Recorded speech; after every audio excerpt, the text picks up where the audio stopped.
Video है। 3 गैर मुस्लिम लड़कों ने मिल करके कॉलेज से बच्ची को बुलाया और उसको मार करके स्कॉर्पियो में ले गया। 3 दिन रेप किया और रेप करने के बाद उसके जिस्म को सरेआम ले आकर के फेंक दिया। आए दिन ये खबरें आ रही हैं।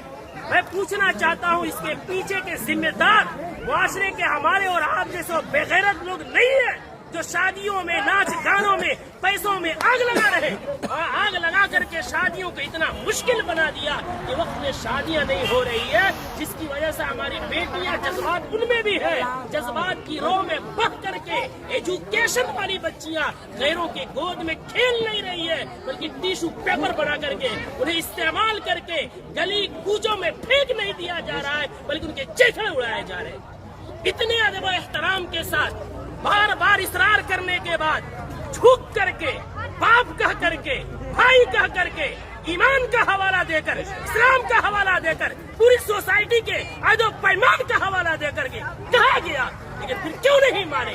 जुर्रत की बात है, हिम्मत की बात है। आखिर वो हिम्मत आई कहाँ से कि पूरा मुआशरा बाइकाट कर रहा है? आप नाच ला रहे हैं, चौक पे नचा रहे हैं, पूरा बस्ती इस गुनाह से बचना चाहता है।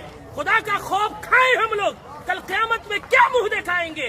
पूरे गांव में नचाते हुए लेकर आते हैं, मस्जिद के सामने से लेकर आते हैं, पूरे गांव में।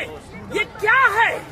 इसको जिद नहीं कहते हैं तो और क्या कहते हैं? इसको हकधर्मी नहीं कहते हैं तो क्या कहते हैं?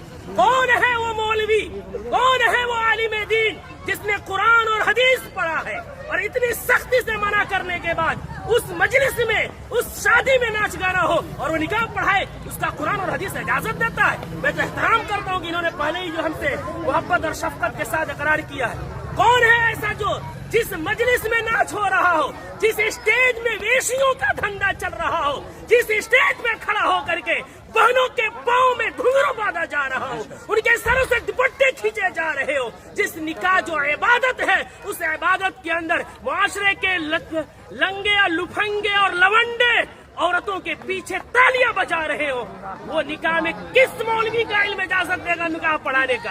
कौन सी कुरान इजाजत देगी? कौन सी हदीस इजाजत देगी? यहाँ सब कलिमा पढ़ने वाले हैं। हम मरेंगे, रब के सामने हाजिर होंगे। दुनिया की बात छोड़े, हमें ये खौफ क्यों नहीं आता कि निकाह एक इबादत है, नमाज भी इबादत है।